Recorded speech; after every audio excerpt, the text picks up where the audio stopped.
Hit TV YouTube channels లో మీ వ్యాపార ప్రకటనలకు మరియు ప్రమోషనల్ ఇంటర్వ్యూస్ కోసం వెంటనే సంప్రదించండి. Hello guys, welcome to hit TV. So ఏదైతే కోల్కతాలో జరిగిన సంఘటన ఏదైతే ఉందో దానికి నిరసనగా ఈరోజు డాక్టర్స్ అందరం ఈరోజు మార్నింగ్ 6 నుంచి రేపు మార్నింగ్ 6 వరకు ఏదైతే 24 అవర్స్ వరకు ఓపీ సర్వీసెస్ అనేది ఆఫ్ చేశారని జరిగింది. ఓన్లీ ఎమర్జెన్సీ సర్వీసెస్ అనేది రన్ చేస్తున్నారు. దానికి నిరసనగా గాంధీ కాలేజ్లో ఇక్కడ డాక్టర్స్ అందరూ నిరసన కార్యక్రమాలు చేస్తున్నారు. సో ఒకసారి మనం డాక్టర్తో మాట్లాడదాం. Hello sir. హలో సార్, ఎందుకు ఓపీ అనేది మీరు ఈరోజు తీసుకోవట్లేదు? ఓన్లీ ఎమర్జెన్సీ సర్వీసెస్ అనేది ఎందుకు మీరు స్టార్ట్ చేయలేదు? ఇక్కడ మాకు ఒక హృదయ విదారకమైనటువంటి సంఘటన అనేది కలకత్తా కేజీకర్ హాస్పిటల్లో జరిగింది. ఒక సెకండ్ ఇయర్ చదువుతున్నటువంటి చెస్ట్ పీజీ ఆమెని అత్యంత దారుణంగా అమానుషంగా రేప్ చేసి కొంతమంది గూండాలు హాస్పిటల్ ఆవరణ లోపలనే హత్య చేశారు.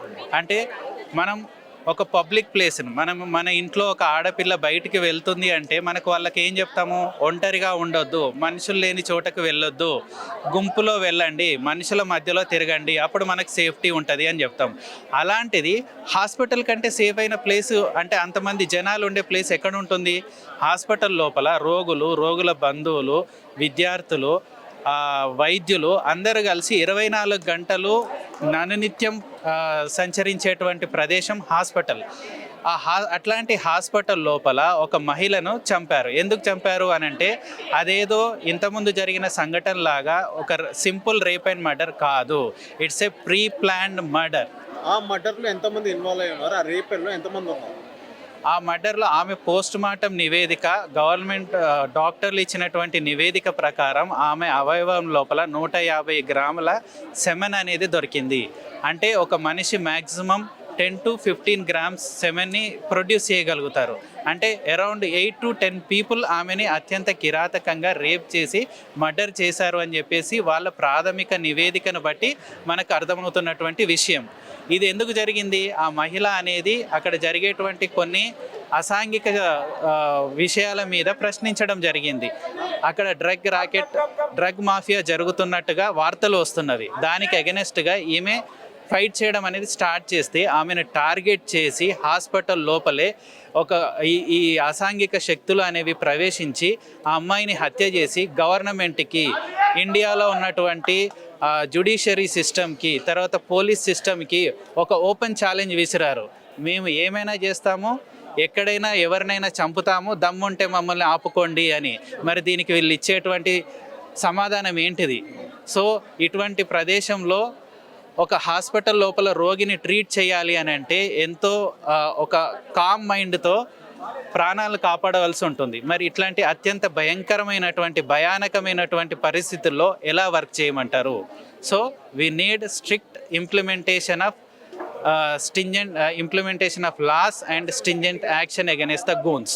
సో ఈరోజు నేను చూసినట్లయితే మమతా బెనర్జీ గారు కూడా ప్రొటెస్ట్ చేయడం జరిగింది అక్కడ చాలా మంది. సో దాన్ని మీరు ఎలా చూడవచ్చు? దీన్ని ఏ విధంగా అర్థం చేసుకుంటే ప్రజలు ఒకసారి ఆలోచించండి. West Bengal health minister Mamata Banerjee గారు, హోమ్ మినిస్టర్ మమతా బెనర్జీ గారు, చీఫ్ మినిస్టర్ మమతా బెనర్జీ గారు. ఇన్సిడెంట్ జరిగింది ఒక హాస్పిటల్ లోపల, ఇన్సిడెంట్ జరిగింది వెస్ట్ బెంగాల్ లోపల. ఆమె ఎవరిని న్యాయం కోరుతున్నారు? సో ఆమె అంటే she's openly accepting she failed as a administrator. So అప్పుడు రిజైన్ చేయమనండి.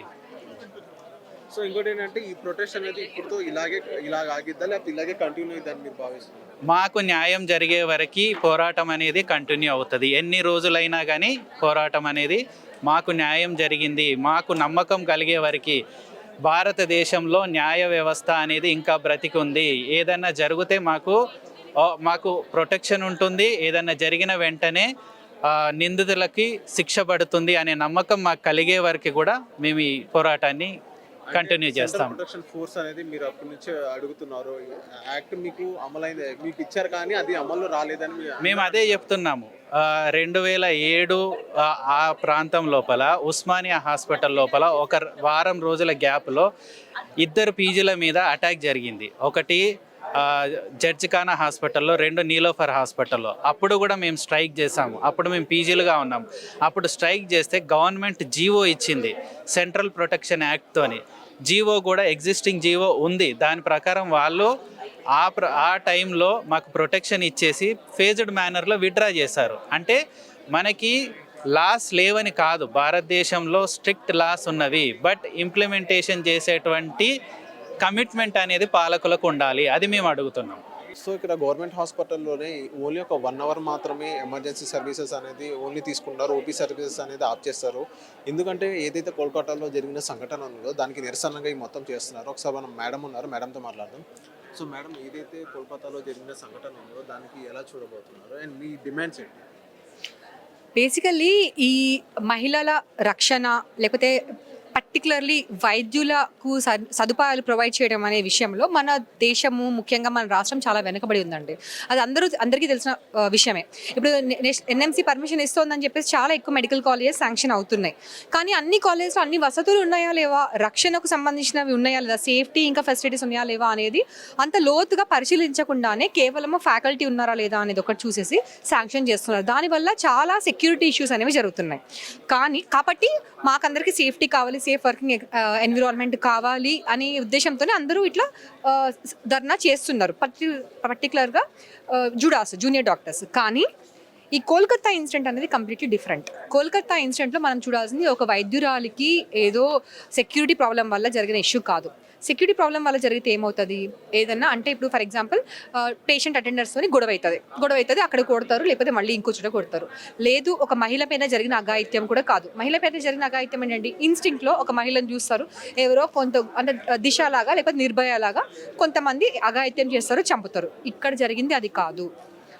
ఒక మహిళ, ఒక డాక్టర్ ఎంబీబీఎస్ చదివి నీట్ పీజీ తెచ్చుకున్న అంటే ఒక స్ట్రాంగ్ ఉమెన్ అని నేను చెప్పదలుచుకుంది ఇక్కడ. అంతేగాని ఒక డాక్టర్ కాబట్టి అని కాదు. ఒక మహిళని అర్ధరాత్రి హాస్పిటల్లో కొంతమంది కలిపి అఘాయిత్యం చేసి చంపేస్తే ఫస్ట్ దాన్ని సూసైడ్ లాగా ప్రొజెక్ట్ చేయడానికి ట్రై చేశారు. వాళ్ళ పేరెంట్స్కి సూసైడ్ చేసుకుంది మీ అమ్మాయి అని పిలిచారు. ప్రిన్సిపల్ ఆమెకు సైకియాట్రిక్ ప్రాబ్లం ఉంది, ఆమె మందులు వాడుతోంది అని ప్రొజెక్ట్ చేయడానికి ట్రై చేశారు. తర్వాత వాళ్ళ పేరెంట్స్ వచ్చి అంత దారుణమైన స్థితిలో ఆమెను చూసినాక ఎవరైనా ఒప్పుకోవాల్సింది అది సూసైడ్ కాదు అని. ఎందుకంటే కళ్ళు రెండు పగిలిపోయి కళ్ళలోంచి రక్తం వస్తూ, నోట్లోంచి రక్తం వస్తూ, ప్రైవేట్ పార్ట్స్ నుంచి రక్తం వస్తూ, గొంతు ఎముకలు విరిగిపోయి, పక్కటి ఎముక కూడా విరిగిపోయి ఉంది అని అంటే అది ఖచ్చితంగా సూసైడ్ కాదు. నెక్స్ట్ థింగ్ ఏంటి, ఫోరెన్సిక్ రిపోర్ట్ తర్వాత తెలిసింది ఏంటి, అది ఒక్కరు చేసిన పని కూడా కాదు. ఒక్కరు అంత చేయలేరు, ఎందుకంటే ఆ మహిళ చాలా స్ట్రాంగ్. ఒక్కరిని ఎదుర్కోగలుగుతుందేమో చాలా మంది. అంటే నిర్భయ ఎట్లాంటి పరిస్థితిని అయితే ఎదుర్కొందో ఈ మహిళ కూడా అంతకన్నా దారుణమైన పరిస్థితిని ఎదుర్కొంది. నిర్భయ అయినా రాత్రిపూట బస్సులో ఎవరు లేని చోట జరిగింది. ఇక్కడ వర్క్ ప్లేస్లో, హాస్పిటల్స్లో, ఆమె సేఫ్ అని అనుకున్న ప్లేస్లో జరిగింది. ఎంత దారుణమైన సంఘటన. కానీ దీన్ని ఒక డాక్టర్ కాబట్టి అది డాక్టర్ల సమస్యలాగా తీసుకుంటున్నారు. కాదు, సరే జరిగింది, ఆమెను చంపేశారు. ప్రిన్సిపల్ వాళ్ళు దాన్ని బ్లఫ్ చేయడానికి ట్రై చేశారు, సూసైడ్ అని, ఒక్కరే చేశారు అని. అది కూడా మత్తు ప్రభావంలో ఒకటి చేశాడని చెప్పేసి వాడు వచ్చి లొంగిపోయాడు, నేనే చేశాను, నన్ను కావాలంటే చంపేసుకోండి అని చెప్పాడు. తర్వాత ఫోరెన్సిక్లో అది చాలామంది చేశారు అని తెలిసిన తర్వాత, చాలామంది వీర్యం ఉంది తన శరీరంలో అని తెలిసిన తర్వాత, అప్పుడు వాళ్ళకి ఇంకా చెప్పడానికి ఆన్సర్స్ లేకుండా పోయింది. తర్వాత ప్రజల్లో, ముఖ్యంగా విద్యార్థుల్లో మొత్తం ఫుల్ అజిటేషన్ అనేది స్టార్ట్ అయిన తర్వాత ఆ ప్రిన్సిపల్ని తీసేశారు. ఎందుకు తీసేశారు ప్రిన్సిపల్ కూడా ఇన్వాల్వ్మెంట్ ఉంది కాబట్టి తీసేశారు. తర్వాత ఏం జరిగింది, ఫోరెన్సిక్ రిపోర్ట్ వచ్చిన తర్వాత ఒక 1000 మంది మాబ్ ఆ హాస్పిటల్ మీదకి దాడి చేసి హాస్పిటల్ని ధ్వంసం చేశారు. అనుకోకుండా జరిగిన ఒక సంఘటన అయితే అట్లా జరుగుతుందండి. ఒక 1000 మంది మాబుని తీసుకురావాలంటే ఎంత ఖర్చు పెట్టాలి మీరు ఒకసారి ఆలోచించండి. అన్ని డబ్బులు పెట్టి 1000 మందిని తీసుకొచ్చి హాస్పిటల్ మీద ధ్వంసం చేపించి, దాడి చేపించి, అంటే ఏంటి, వాళ్ళు ఎవిడెన్సెస్ అన్ని పోగొట్టాలని చేస్తున్నారంటే దాని వెనకాల ఎన్ని వేల కోట్ల విషయం ఉంటుంది. ఆ మహిళ మీద కొన్ని రోజుల క్రితమే ఆ మహిళ కార్ మీద దాడి చేశారు. అంటే she's fighting for a reason. ఏదో ఒక అన్యాయాన్ని ప్రశ్నించే ప్రయత్నం చేస్తోంది, ఒక అన్యాయాన్ని బయటపెట్టే ప్రయత్నం చేస్తోంది. దాన్ని అరికట్టడానికే ఆమె మీద దాడి చేసి ప్లాన్డ్గా మర్డర్ చేసి సూసైడ్గానో లేకపోతే ఇన్స్టెంట్గా జరిగిన ఒక రేప్ అండ్ మర్డర్గానో క్రియేట్ చేయడానికి ట్రై చేస్తారు. అది క్లియర్గా మనకు అర్థమవుతుంది. ఈ సంగతి ప్రజలకు ఎందుకు అర్థం అవ్వట్లేదు? ఇది ఒక వైద్యురాల మీద జరిగిన దాడి కాదు, ఒక మహిళ పైన జరిగిన దాడి, ఒక మనిషి పైన జరిగిన దాడి, ప్రశ్నించే గొంతుకను నులిపేయడానికి జరిగిన దాడి. కాబట్టి ఇక్కడ ప్రజాస్వామ్యం అనేది ప్రమాదంలో ఉంది. ప్రజా సంఘాలు బయటికి రావాలి, ప్రజలు బయటికి రావాలి. నిర్భయ కన్నా దారుణమైన ఇన్సిడెంట్ ఇది చిన్న విషయం కాదు. ప్రజా సంఘాల నుంచి ఎప్పుడైతే రెస్పాన్స్ వస్తుందో అప్పుడు మాత్రమే ఆమెకు నిజాలు అనేవి బయటికి వస్తాయి, ఆమెకు న్యాయం జరుగుతుంది, లేకపోతే ఆమె పోరాటం అంతా వృధా అయిపోతుంది. అదే మా ఆవేదన. ఇప్పుడు మేము ప్రభుత్వ వైద్యులం కాబట్టి మేము పూర్తిగా మా పని మానేయలేకపోతున్నాం. మేము ఇప్పుడు డ్యూటీకి వెళ్ళాల్సి వస్తుందని మేము చాలా బాధపడుతున్నాం. కేవలం గంట సేపు మాత్రమే ప్రొటెస్ట్ చేయాల్సి వస్తుందని మేము బాధపడుతున్నాం. ఎందుకంటే మాకు ప్రజల పట్ల ఒక బాధ్యత ఉంది ప్రభుత్వ వైద్యులం కాబట్టి. ఐఏఎంఏ మాత్రం నేషన్ వైడ్ ఆల్ సర్వీసెస్ బంద్ అని చెప్పేసింది. దేశవ్యాప్తంగా వైద్యులందరూ ఒక్క తాటి మీదకి వచ్చి, జస్ట్ ఆలోచించండి, దేశవ్యాప్తంగా వైద్యులందరూ ఒక తాటి మీదకి వచ్చి 24 గంటల పాటు ఓపీ సేవలు అన్నీ ఆపేశారు అని అంటే అది చాలా పెద్ద విషయం. ఇప్పటికైనా ప్రజలు, ప్రభుత్వము, అన్ని రకాల సంఘాలు స్పందించాలి. ఇది నేషన్ వైడ్ ఇష్యూ అవ్వాలి. వీరంత తొందరగా ఆమెకు న్యాయం జరగాలి, వాళ్ళ కుటుంబానికి న్యాయం జరగాలని కోరుకుంటాం. మ్యామ్, ఇప్పుడే మీరు చెప్పారు, ఏం చెప్పారంటే ఒక సీమెన్, చాలా మల్టిపుల్ సిమెన్ శాంపిల్స్ దొరికినాయి అమ్మాయి బాడీలో అని చెప్పారు. సో ఎన్ని సింపుల్ శాంపిల్స్ దొరికినాయి? ఎన్ని సిమెన్ శాంపిల్స్ దొరికినాయి అనేది ఎట్లా తెలుస్తుంది అండి? తెలీదు. అది ఇంకా స్టడీ చేస్తే తెలుస్తుంది. చెప్తున్నారు 10 మంది వరకు ఉండొచ్చు అని కూడా చెప్తున్నారు. ఎందుకంటే అని అంటున్నారు, కానీ ఎవిడెన్స్ లేకుండా, కన్ఫర్మేషన్ లేకుండా నేనైతే ఈ పొజిషన్లో అయితే నేనేం చెప్పలేను. కానీ ఖచ్చితంగా కనీసం 5 కన్నా అయితే ఎక్కువనే ఉండుంటారు అంతే. More than 5 members. సో ఇంకోటి ఏంటంటే, నిన్న మనం చూసినట్లయితే మమతా బెనర్జీ గారు కూడా వి వాంట్ జస్టిస్ అనేది అక్కడ బెంగాల్లో ప్రొటెస్ట్ చేయడం జరుగుతుంది. సో మమతా బెనర్జీ గారు కూడా ఏదైతే సంఘటన జరిగిందో దానికి వ్యతిరేకంగా వాళ్ళని శిక్ష పడాలి అన్నట్టు విధంగానే ఆమె ప్రొటెస్ట్ చేస్తుంది అనుకోవచ్చు మనం. అవును, ఖచ్చితంగా మమతా బెనర్జీ గారు తన చేతిలో విషయం ఉన్నంత వరకు స్పందించలేదు. సిబిఐకి ఇచ్చిన తర్వాత, మాబ్ దాడి జరిగిన తర్వాత స్పందించారు. సరే, వాట్ ఎవర్, అందరూ అడుగుతుంది న్యాయమే, అందరూ అడుగుతుంది నిష్పక్షపాతమైన విచారణ, అంతే కదా. సో మమతా బెనర్జీ గారిని అడగమనండి, మోదీ గారిని అడగమనండి, అల్టిమేట్గా అయితే న్యాయం జరిగేలా చూడమనండి, అంతే. Thank you. Hit TV app ని డౌన్లోడ్ చేసుకోండి. ఇందులో short news, live news, entertainment movies అన్ని అవైలబుల్ గా ఉన్నాయి. Please download hit TV app. Hit TV app. Hit TV యాప్ని ఫ్రీగా డౌన్లోడ్ చేసుకోండి.